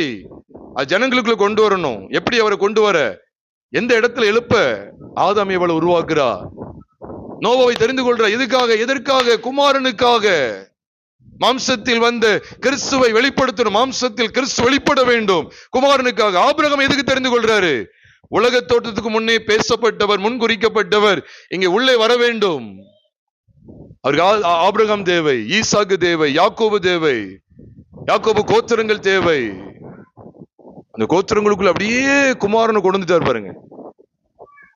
ரொம்ப கூட்டமா இருந்ததுன்னா அதுக்குள்ள உன்னை நுழைக்கணும். அவர் எவ்வளவு உள்ள நுழைக்கிறாரு பாருங்க, உள்ள கொண்டு வர்றாரு பாருங்க, நுழைய பண்றாரு, உள்ள அப்படியே நுழைய பண்றாரு. அப்ப இந்த கூட்டம் அதுக்குதான், இந்த கூட்டம் அதுக்குதான். அப்ப ஆதாம்ல இருந்து வெளிப்படுத்தப்பட்ட அத்தனை தோற்றுவிக்கப்பட்ட அத்தனை சந்ததிகளும் எடுத்து பாருங்க, குமாரனாகிய தம்முடைய குமாரனாகிய கிறிஸ்துவை ஜனங்களுக்குள்ளே வெளிப்படுத்துவதற்காக. பிரியமானவர்களே, அடிக்கடி இதை கொஞ்சம் டச் பண்ண வேண்டியது இருக்கு. நீ வேற எதுவும் நினைச்சிடாதீங்க, இது பதியாம போயிருமோன்னு நீங்க பார்க்க வேண்டியது இருக்கு. அடிக்கடி இந்த செய்தியை தயவு செய்து சொல்றேன், யூடியூப்ல தயவு செய்து கேளுங்க, மீண்டுமாய் கூட கேளுங்க. தாவீதின் ராஜ்யபாரம், கிறிஸ்துவின் ராஜ்யபாரம் சொல்லி இன்னைக்கு உலக பிரகாரமான ஐஸ்வர்யங்களை காண்பித்து கொடுக்கிற போதக பிதாக்கள் ஏராளம். நான் சொல்றேன் நினைக்காதீங்க, பைபிளே அவங்களை குறித்து சொல்லுகிறது, அவர்களுக்கு ஐயோ. நீ உலகத்தை காமிச்சு கொடுக்காங்க. பிலிப்பியர் 3வது அதிகாரம் 19ஆம் வசனத்தை அப்போஸ்தலனாகிய பவுல் சொல்றார், கண்ணீரோடு சொல்றேன், அழுதுகிட்டே சொல்றாரு. எதுக்காக அழுகிறார்? பிலிப்பு நிருபத்தை எழுதும் போது, பிலிப்பு சபைக்கு அவர் நிருபத்தை எழுதும் போது அவர் சிறைச்சாலையில் இருந்தார். எபேசியர், பிலிப்பியர், கொலோசையர், இந்த 3 நிருபங்களை எழுதும் போது அப்போஸ்தலனாகிய பவுல் ரோம்ல உள்ள சிறைச்சாலையில் இருந்தார்னு சொல்லி சரித்திரத்தின் பின்னணியில தெள்ள தெளிவாய் சொல்லப்படுகிறது. இது முற்றிலும் உண்மை. சிறைச்சாலையில இருந்து என்ன எழுதுறாரு தெரியுமா? ஐயோ, என் கை வலிக்கு, என் கால் வலிக்கு, எனக்கு அழுகியா வருது. நிகழ்வுலாம் அப்படிதான் சொல்லுவாங்க, என்ன ஜாமீன்ல எடுக்க வாங்க, ஜாமீன்ல எடுங்க, ஜாமீன்ல எடுங்கன்னு அழுவாங்க. அவர் எதுக்கு அழுகிறாரு தெரியுமா? அநேகந்தரம் சொன்னேன், இப்பொழுது கண்ணீரோடு சொல்லுகிறேன். எதுக்கு தெரியுமா? எதை சொல்றதுக்கு அழுகிறார் தெரியுமா? அவர்கள் கிறிஸ்துவின் சிலுவைக்கு பகைனர் என்று அநேகந்தரம் சொன்னேன், இப்பொழுதும் கண்ணீரோடு சொல்லுகிறேன் என்று சொல்லிட்டு, அவர்கள் தேவன் வயிறு, அவர்கள் பூமிக்கு அடுத்தவர்களை சிந்திக்கிறார்கள் சொல்லி பிலிப்பியர் 3வது அதிகாரம் 19ஆம் வசனத்தில் சொல்லுகிறார். பிரியமான எல்லாம் வசன ஆதாரத்தோடு சொல்லுகிறேன். யாருங்க கிறிஸ்துவின் சிலுவைக்கு பகைனர்? யாருங்க மாம்சம் மற்றும் இந்த எலும்புங்கிற அந்த உறவை காண்பித்து கொடுக்காதவர்கள்? வஞ்சகர், அந்தி கிறிஸ்துக்கள். பிரியமானவர்களே, இதே வசனத்தை இந்த வெளிப்பாடு கிடைச்ச தாவீதின் ராஜ்யபாரத்தில் வெளிப்படுத்தப்பட்டிருந்தது, ஆதாம் ஏவாளுக்குள்ள வெளிப்படுத்தப்பட்டிருந்தது, புது உடன்படிக்கையின் சபைக்குள்ளே வெளிப்படுத்தப்பட்டிருக்குன்னு சொல்லி எபேசியர் 5ல வாஸ்தவமே இதே காரியத்தை கொரிந்தியருக்கு வெளிப்படுத்தி பேசுகிறார். 1 கொரிந்தியர் 6வது அதிகாரம். ஏனென்றால் நான் இதை எதுக்கு சொல்ல வரேன்னா, அந்த வசனத்துடைய அர்த்தத்தை சரியா புரிந்து கொள்ளுங்க. வேசி அப்படின்னு சொல்லி நீங்க ஏதோ யோசிறாங்க. 1 கொரிந்தியர் 6வது அதிகாரம் 16 மற்றும் 17 கவனியுங்கள். வேசியோடு இசைந்திருக்கிறவன் அவளுடனே ஒரே சரீரமாய் இருக்கிறான் என்று அறியீர்களா? இருவரும் ஒரே மாம்சமாய் இருப்பார்கள் என்று சொல்லி இருக்கிறதே. அப்படியே கர்த்தரோடு இசைந்திருக்கிறவன் அவருடனே ஒரே ஆவியா இருக்கிறான் என்று சொல்லுகிறான். சரி, இருவரும் ஒரே மாம்சமாய் இருப்பார்கள் என்று சொல்லி இருக்கிறது சொல்லி எங்க வச்சு சொல்றாரு? ஆதியாகமம் 2:24 சொல்லி இருக்கிறது சொல்றாரு. அப்படித்தானே? உண்மைதான். அப்ப என்ன வேசியோட இசைந்திருக்கும் சொன்னார்னா, நீங்க அதை கீழே வாசிக்கணும். 18ஆம் வசனத்தை வாசித்தா தெரியும். வேசித்தனத்திற்கு விலகி ஓடுங்கன்னு சொல்றாரு. அதுக்கு முன்னால கொஞ்சம் கவனிச்சு பாருங்க. 13ஆம் வசனத்துல சரீரமோ வேசித்தனத்திற்கு அல்லன்னு சொல்லி கொடுக்கிறார். 15ஆம் வசனத்தை பாருங்க, கிறிஸ்துவின் அவயவங்களை வேசியின் அவயவங்கள் ஆக்கலாமா கேட்க. என்ன இந்த வேசியின் அவயவங்கள், வேசித்தனம், ஏன் இதை சொல்லிட்டே இருக்காருன்னா, அக்காலத்துல கொரிந்து நான் ஏற்கனவே சொல்லியிருக்கிறேன், கொரிந்து ரொம்ப ஒரு பேர் வாங்கின ஒரு பட்டணம், ரொம்ப செல்வ செழிப்பான ஒரு பட்டணம், வாணிபத்துக்கு பேர் போனது. அதனாலதான் அந்த நாட்கள்ல கொரிந்து சபையில 16 மொழி பேசக்கூடியவங்க அன்னைக்கு அந்த நாட்டத்தோர் வந்திருந்தாங்க. அதனாலதான் அங்கதான் மொழி பிரச்சனை. எபேசு சபையில மொழி பிரச்சனை கிடையாது. எபேசு சபையில மொழி பிரச்சனை இருந்தா அவர் இந்த அந்நிய மொழிகளை குறித்து, அந்நிய பாஷை குறித்து பேசுறாருல்ல 1 கொரிந்தியர் 14, அதே மாதிரி அவர் பேசியிருப்பார், வியாக்கியானம் பண்ணியிருப்பார். எபேசுல இருக்கா மொழி பிரச்சனையை கையாண்டாரா? அங்க மொழி பிரச்சனை கிடையாது. ஏன் கொரிந்தியர்ல மொழி பிரச்சனை அப்படின்னு சொன்னா, கொரிந்தி சபையில அந்த காலத்துல கிட்டத்தட்ட 16 மொழி பேசக்கூடிய 16 நாட்டத்தவர் அங்க கூடியிருந்தாங்கன்னு சொல்லி சரித்திரத்துல சொல்றாங்க. ஏன்னா வாணிபத்துக்கு பேர் போனது. இப்ப இன்னைக்கு உதாரணத்துக்கு சொல்லலாம், தூத்துக்குடி பட்டணம் நிறைய பிசினஸுக்கு பேர் போனதுனால, நிறைய பிசினஸ் வேலைகள் இருக்கிறதுனால வட மாநிலத்தில் உள்ளவங்களும் இங்க வந்துருந்தாங்க. பத்தி தெரியுமா உங்களுக்கு? பெங்காலி பேசுறவங்க இங்க இருக்காங்க, உண்மையிலே இங்க இருக்காங்க. பெங்காலி பேசுறவங்க இருக்காங்க, கல்கத்தாவை சார்ந்தவங்க இங்க இருக்காங்க. மகாராஷ்டிரால உள்ளவங்க இங்க இருக்காங்க, மராத்தி பேசுறவங்க, கோவால உள்ளவங்க இங்க இருக்காங்க, கொங்கினி பாஷை பேசுறவங்க இருக்காங்க, குஜராத்தி பேசுறவங்க இருக்காங்க. இப்படி பல மொழி பேசுறவங்க இங்க வர்றாங்க. சில சபையில மொழி பெயர்ப்பாங்க. அதனாலதான் அந்த பிரச்சனை இருந்ததுனாலதான் கொரிந்தி சபை குறித்து பேசியிருக்கிறாரு. ஒரு அந்நிய பாஷை குறித்து விளக்க வேணா அந்நிய பாஷை பார்ட் 1, அந்நிய பாஷை பார்ட் 2, அந்நிய பாஷை பார்ட் 3, இந்த மூன்றும் நமக்கு நம்ம யூடியூப் சேனல் அந்த பாடி ஆஃப் கிரைஸ்ட் 2Tங்கிற அந்த யூடியூப் சேனல்ல இருக்கு. நீங்க தாராளமா அதை கேட்கலாம். அதனால மொழி பிரச்சனை அன்னைக்கு இருந்துச்சு. அன்னைக்கு அந்த கொரிந்து மட்டும், அதுக்கு மட்டும் இல்ல, விக்கிரங்களுக்கும் பேர் போனது. அங்க ஒரு விக்கிரக கோயில் உண்டு, அது வேசித்தனம் செய்யறதுக்குன்னே இருந்தது. The temple of prostitutes. வேசித்தனம் செய்யறதுக்குன்னே ஒரு டெம்பிள் அங்க உண்டு அந்த காலத்துல. அது அங்க இருந்தது. கொரிந்து சபையிலையும் கொஞ்சம் பேர் என்ன செஞ்சாங்க தெரியுமா, அங்க போயிட்டு வருவாங்க. இங்கேயும் ஒரு கால் வச்சுக்கிடுவாங்க, அங்கேயும் ஒரு கால் வச்சுக்கிடுவாங்க. அதனாலதான் வேசித்தனத்தை அவர் கண்டிக்க வேண்டிய அவசியம் ஏற்பட்டது. என்னையா ஒண்ணு குறைந்து 5ஆம் அதிகாரத்துல கண்டிச்சாரு. அஞ்ஞானிகளுக்குள்ள சொல்லப்படாத ஒரு உபச்சாரம் காணப்படுது, சபைக்குள்ளேயும் காணப்படுது. ஆமா, அவன் அங்க உள்ளதை இங்கே அப்படி கொண்டு வர பார்க்கான். அதனாலதான் அவர் சொன்னார், அங்கே வேசித்தனம் கொஞ்சம் அதிகமா இருந்தது, விபச்சார வேசித்தனம் அதிகமா இருந்தது. இது சரித்திரத்துல சொல்லப்பட்ட உண்மை. அதை காமிக்கிறதுக்காக தான் சொன்னார், வேசியோடு இசைந்திருக்கிறவன் அவளுடைய ஒரே ஆவியா இருக்கிறான். உடனே இந்த இடத்துல வேசின்னு சொல்லிட்டார். ஆதாம் ஏவாள் உறவை வேசின்னு சொல்லிட்டான்னு சொல்லிடாதீங்க. அக்காலத்துல அப்படி இருந்தனாலதான். அப்ப நான் ஏன் இந்த ஒரு வசனத்துல சொல்லி கொடுக்காரு? அதுக்கு மேலேயும் வேசித்தனத்தை பத்தி, வேசியை குறித்து, அதுக்கு கீழேயும் வேசித்தனத்தை குறித்து, வேசித்தனத்துக்கு விலகி ஓடுங்கன்னு சொல்றாரு. அப்போ எதுக்காக இதை சொல்லுக்காருன்னா, எப்படி ஒரு வேசியோட எசைஞ்சிருக்கான்னு, அவங்க ரெண்டும் ஒரே மாம்சமா இருக்காங்க, ஒரே சரீரமா இருக்காங்கன்னு உங்களுக்கு தெரியாதா? அறியீர்களா? ஏன்னா உங்க கொரிந்து பட்டணத்துல தான் ஒரு டெம்பிள் இருக்கு, அங்க வேசித்தனம் தான் பண்ணிட்டு இருக்காங்களே, உங்களுக்கு தெரியாதா? சொல்லிட்டு தான் சொல்றாரு. அதுக்கடுத்து சொல்றாரு, இருவரும் ஒரே மாம்சமா இருப்பார்கள் என்று சொல்லி இருக்கிறது. உதாரணமா சொல்றாரு, இப்படி எசைஞ்சிருக்கிறது ஒன்னா இருக்குன்னு நினைக்கிறீல்ல, நீ இந்த வெளிச்சத்துக்கு வா அப்படின்னு சொல்லி கொடுக்கிறாரு. இப்ப பாவத்துக்குள்ள இந்த உறவை நீ பாக்குற. இப்ப நம்ம கூட சில சொல்லுவோம் தெரியுமா, சினிமா நடிகனுக்காக உயிரையே கொடுக்க போறான், அவன் உலகத்தானே அப்படி செய்யறான், நீ ஆவிக்குரிய வாழ்க்கையில பாரு, நீ ஆண்டவருக்காக நீ ஜீவனை கொடுக்க வரலையே நீனு, அப்படி சொல்றாங்க தெரியுமா?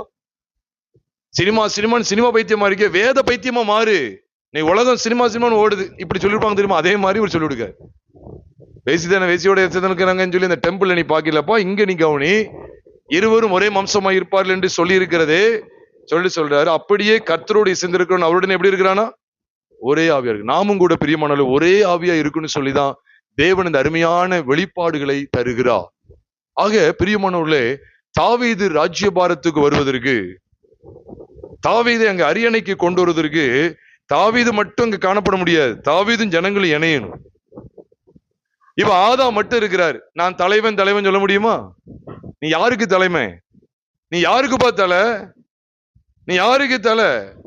அப்ப அங்க ஒரு சரீரம் இணைக்கப்படுது. இப்ப வெளிப்பாடு வருது, நான் தான் இந்த சரீரத்துக்கு தலை, ஏவாள்ங்கிற இந்த சரீரத்துக்கு நான் தான் தலை. ஆமா, இதே காட்சி தான் அங்க எபேசியர் 5ல சொல்லப்பட்டிருக்கு. கிறிஸ்து சபைக்கு தலையா இருக்கிறார். அப்ப இன்னைக்கு என்னுடைய தலையா இருந்து அவரை என்னை ஆட்கொண்டு என்னை நடத்த வேண்டும். பிரியமானவர்களே, உலக என்னை நடத்தக்கூடாது, மாம்சனை நடத்தக்கூடாது. அதனாலதான் சொல்றேன், இந்த வெளிப்பாடுக்குள்ள வாங்க. எழுந்து போன சவுலின் ராஜ்யபாரத்தில் இந்த வெளிப்பாடு கிடையாது. நான் மீண்டும் சொல்றேன், கிரீடம் இருந்துச்சு, அங்கேயும் கிரீடம், இங்கேயும் கிரீடம், இங்கேயும் சிங்காசனம், அங்கேயும் சிங்காசனம், இங்கேயும் போர் சேவகர்கள், அங்கேயும் போர் சேவகர்கள். வேற என்ன சொல்ல? அங்கேயும் ராஜ வஸ்திரம், இங்கேயும் ராஜ வஸ்திரம். ஏதாவது குறைச்சல் இருந்ததா? எல்லாம் இருக்கு. இதே மாதிரிதான் நீங்க பாப்பீங்க.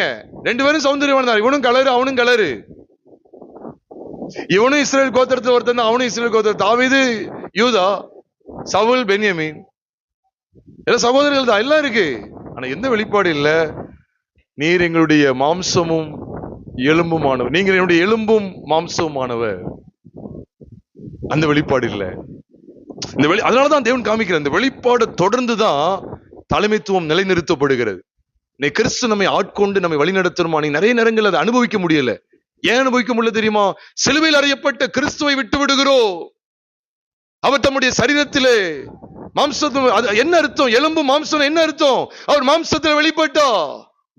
பைபிள் சொல்லுகிறது, அவரால் உலகம் எனக்கு சிலுவையில் அறையுண்டிருக்கிறது, நானும் உலகத்திற்கு சிலுவையில் அறையுண்டிருக்கிறேன். கிறிஸ்துவினுடையவர்கள் தங்கள் மாம்சத்தையும் அதன் ஆசை இச்சைகளையும் சிலுவையில் அறிந்திருக்கிறார்கள். ரோமர் 6:6 சொல்லுகிறது. எல்லா பிரசங்கத்திலையும் சொல்லிடுவேன் நினைக்கிறேன். ரோமர் 6:6 சொல்லுது, நாம் இனி பாவத்துக்கு, அப்படின்னு என்ன அர்த்தம்? பாவத்துக்கு ஊழியம் செய்யறது என்ன அர்த்தம்? பாவம் தான் நமக்கு எஜமான், தலைமைன்னு அர்த்தம். வசனத்தை தெளிவா பாருங்க. சர்வ் பண்றது, நான் யாரை சேவிக்கணும் அவங்க எனக்கு தலைவர்னு அர்த்தம். தொண்டர்கள் எல்லாம் தலைவரை சேவிப்பாங்க. அதான் பவுல் சொல்றார், அழகான வெளிப்பாடு. நாம் இனி பாவத்திற்கு ஊழியம் செய்ய அப்படின்னு என்ன அர்த்தம்? இனி பாவ மனுஷனாகிய ஆதாம் இனி எனக்கு தலைவன் கிடையாது. அது எந்த வெளிச்சத்துல தான் நான் பாக்குறேன்? இனி சவுல் எங்களுக்கு ராஜா கிடையாது. எந்த வெளிச்சத்துல உங்களுக்கு தெரிஞ்சது? சமஸ்த இஸ்ரவேல் ஜனமே, சவுல் இனி உங்களுக்கு ராஜா கிடையாதுங்கிறது எந்த வெளிச்சத்துல தெரிஞ்சது? நீர் எங்களுடைய எலும்பும் எங்கள் மாம்சமானவர். மாம்சத்தில் வெளிப்பட்ட கிறிஸ்து, அதுதான் அங்க சொல்லிக் கொடுக்கிறார். எவ்வளவு மேன்மை! நாம் இனி பாவத்துக்கு ஊழியம் செய்ய எழுத போட்டிருக்கு.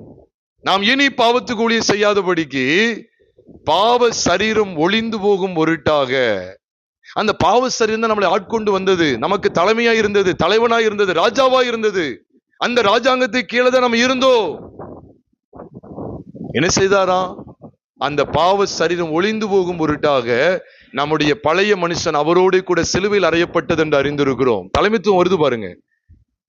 மாம்சத்துக்குரியவர்களும் எலும்புக்குரியவர்கள். எபேசியர் 5:30 சொல்லுகிறது, நாம் அவருடைய சரீரத்தின் அவயவங்களாயும் அவருடைய மாம்சத்துக்கும் அவருடைய எலும்புகளுக்கும் உரியவர்களாயும் இருக்கிறோம். இது நிமித்தம் இந்த இணைப்பு, இது நிமித்தம் அந்த இணைப்பு. அவர் தலையா இருக்கிறார். இந்த வெளிச்சத்துக்குள்ள நம்ம ஒப்பு கொடுப்போமா? தயவுசெய்து சொல்றேன், இந்த வெளிச்சத்துக்கு நம்ம அர்ப்பணம் செய்வோம். உங்களுக்கு சமயம் இருந்தா இது யூடியூப்ல வரும்போது இந்த செய்தியை தயவு செய்து கேளுங்க. ஆண்டவர் தாமே இந்த வார்த்தைகளை நமக்கு ஆசீர்வதித்து தருவாராக. ஆமென்.